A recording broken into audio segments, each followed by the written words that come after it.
Saya melihat secara umumnya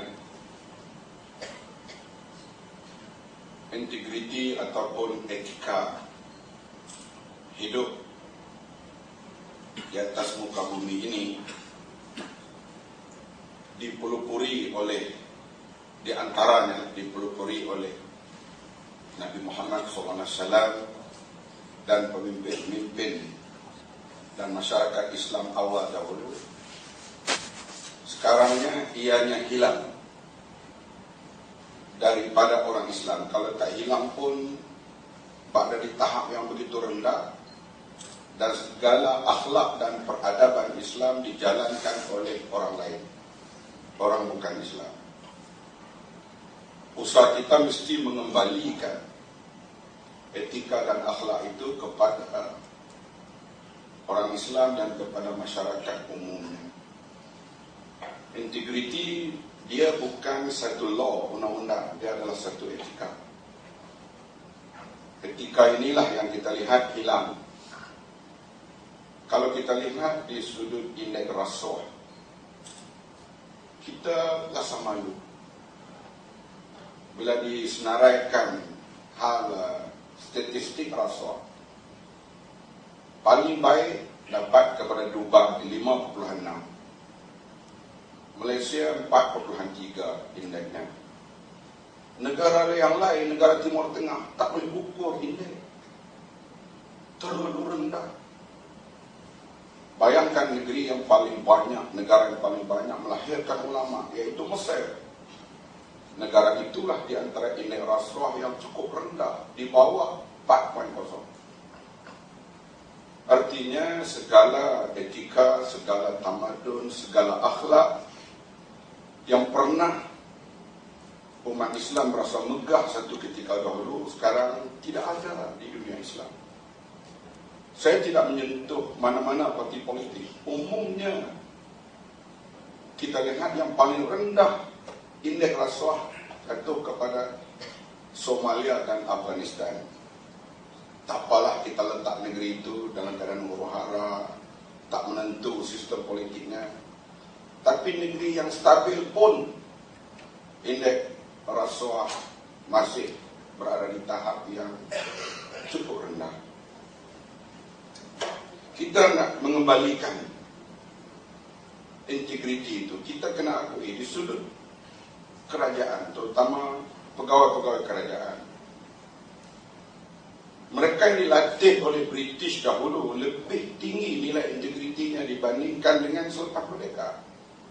Saya akui disebut oleh rakan saya tadi, di antara yang integriti yang agak tinggi, terutama dalam bidang rasuah dan penyalahgunaan kuasa, mendapat uang untuk pribadi, yang tinggi di antaranya Tengku Rahman, Tun Razak dari zaman mereka. Walaupun mereka parti lain, saya puji di atas nilai yang ada pada mereka waktu itu, memisahkan harta kerajaan dengan harta pribadi. Sudah tentulah contoh yang kita bawa selalu ialah Umar bin Aziz. Bagaimana di zaman kehebatannya beliau boleh memisahkan harta kerajaan dengan harta pribadi, sehingga nak menulis surat kepada gubernur, kepada pegawai kerajaan digunakan pelita ataupun lampu daripada wang kerajaan. Nak tulis surat kepada kaum keluarga, dia guna pelita pribadi. Ini pemisahan ini dipelopori oleh Umar bin Aziz.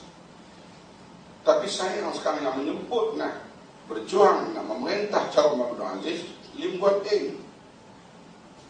Kita jangan dengar daripada mulut orang Islam yang bercakap begitu. Sebab itulah kita lihat nilai-nilai ini. Begitu juga kita bila kita lihat kita daripada parti Islam, selesailah masalah integriti ini. Selalu kita menyebut, tengok, tak ada penangkapan pun daripada SPRM menandakan kerajaan kita bersih. Artinya dilihat integriti itu di sudut law, bukan. Dia di sudut, kita kata, dia adalah bentuk etika, bukan di sudut law atau undang-undang. Ini yang perlu kita lihat. Bila dapat kuasa pula, kita kena lihat secara menyeluruh. Sekarang yang paling banyak didakwa dan ditangkap misalnya di Indonesia dah dapat parti Islam, PKS. Menterinya dalam isu daging lembu, sopa sini juga, hal lembu. Dan banyak lagi kes-kes yang kita lihat. Kita pergi ke Indonesia, TV One yang menceritakan hal rasuah yang tersangka di sana tertuduh dipanggil tersangka daripada PKS. Sebab itu soal etika, soal integriti ini dia menyeluruh. Dan kita daripada gerakan Islam ataupun parti Islam mesti mendahului, mempelopori hal-hal seperti ini. Inilah hadirin sekalian yang kita lihat misalnya hal rasuah. Dalam Islam disebut ar-rashi wal murtashi finnar. Dia meletakkan satu garis etika, bukan di sudut hukum. Sebab hukum ni, undang-undang ni kadang-kadang silap teknikal boleh lepas. Tapi di sudut etika, kalau dia ada etika, nilai-nilai itu dia tidak buat. Kita heran kenapa rasuah paling rendah berlaku kepada orang bukan Islam di Finland, Sweden, Denmark. Mereka tak baca pun ayat ar-rashi wal murtashi finnar. Jepun, sebuah negara yang rakyatnya punya etika yang cukup tinggi.